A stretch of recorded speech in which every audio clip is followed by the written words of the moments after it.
Good morning students. आज मैं आपको साइंस का 14 चैप्टर पौधे तथा वन्य जंतुओं का संरक्षण एक्सप्लेन कर रही हूँ। प्रस्तावना।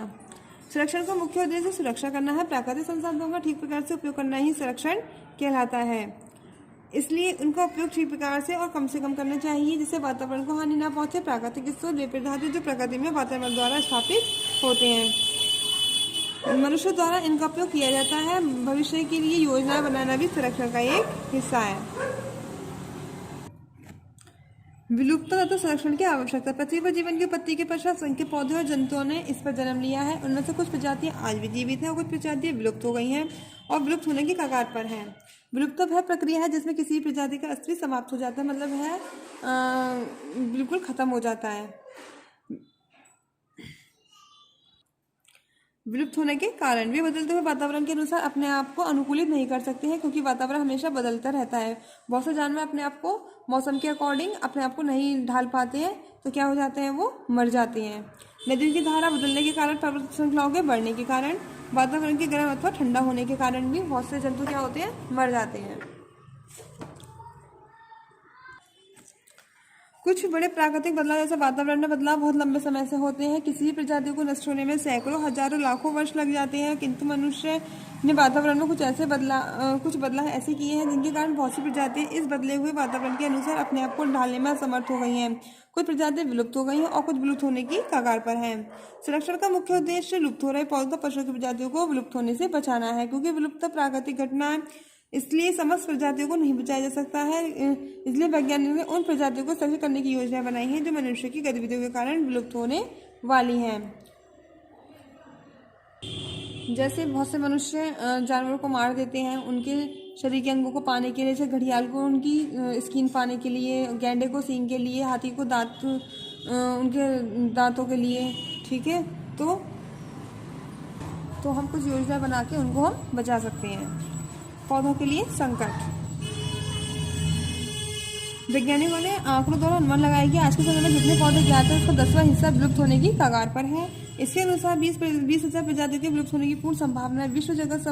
वनस्पति जगत विश्व के समस्त भागों में प्रभावित हो रही है। इसके मुख्य कारण है जैसे अपहरण पशुओं द्वारा चढ़ने के कारण हरे भरे जंगल आज मैदानों में बदल गई। बहुत क्या होता है, जैसे पशु खाते हैं, ठीक है, तो ज़्यादातर जंतु वहाँ पर आएंगे तो सारे उसको जंगल को नष्ट कर देते हैं, तो वो क्या हो जाएगा, वहाँ पर मैदान बन जाएंगे।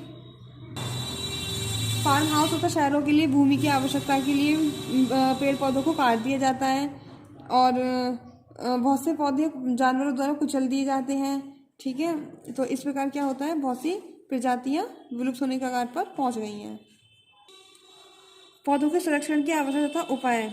आवश्यकता। आने वाले समय में पौधों पर आने वाला संकट मनुष्य के लिए भी संकट है। लगभग 3,000 प्रकार के पौधे भोजन के रूप में उपयोग किए जाते हैं। आजकल अधिकांश भोजन 15 प्रकार के पौधों से प्राप्त होता है। यदि जंगली पौधों को नष्ट कर दिया जाए तो भविष्य में भोजन के स्रोत क्या होंगे। बहुत सी औषधियां भी पौधों से प्राप्त होती है। प्रत्येक क्षण पौधों में कोई ना कोई प्रजाति नष्ट हो रही है।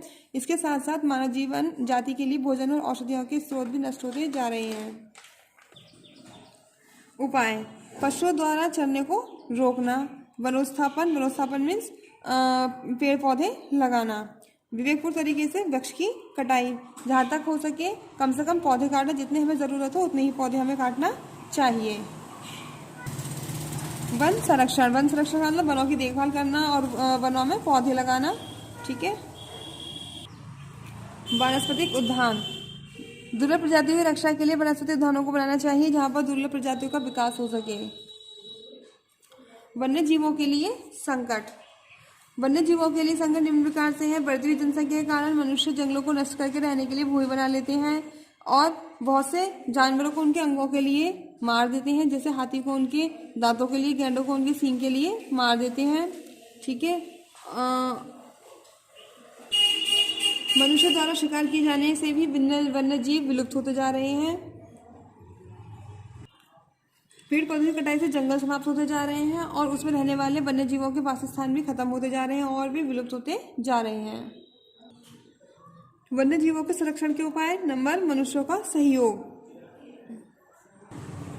सभी संरक्षण उपायों को पूर्ण करने के लिए मनुष्य के सहयोग की आवश्यकता होती है। यदि मनुष्य ध्यान संरक्षण के कार्यों पर केंद्रित नहीं करेगा तो वन्य जीव व पौधे सुरक्षित नहीं रहेंगे।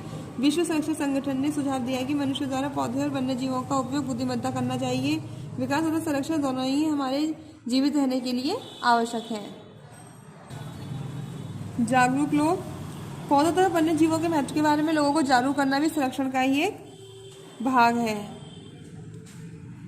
नंबर विशेष प्रजनन, वे वन्यजीव जो विलुप्त होने की कगार पर उन्हें प्रजनन के द्वारा उनकी संख्या में वृद्धि करके उन्हें बचाया जा सकता है। जैसे एक वन्यजीव अरेबियन ऑरिक्स, ये देखिए यहाँ पर इसकी पिक्चर दी गई है, ये विलुप्त होने की कगार पर था। इन्हें पकड़कर अमेरिका के चिड़ियाघर में भेज दिया गया। उनका प्रजनन करके संख्या बढ़ी गई और उन्हें 10 साल पश्चात पुनः जंगलों में छोड़ दिया गया। दुर्लभ प्रजातियों का पूर्ण संरक्षण, दुर्लभ प्रजातियों को पूर्ण संरक्षण देना चाहिए। एक बार इन दुर्लभ प्रजातियों का विकास कर दिया जाए तो ये प्रजातियां विलुप्त होने से बच जाएंगी और मनुष्य भी इनका प्रयोग कर सकेंगे। इस चैप्टर को आप स्वयं रीड करेंगे, आपको चैप्टर 6 समझ में आएगा। Thank you.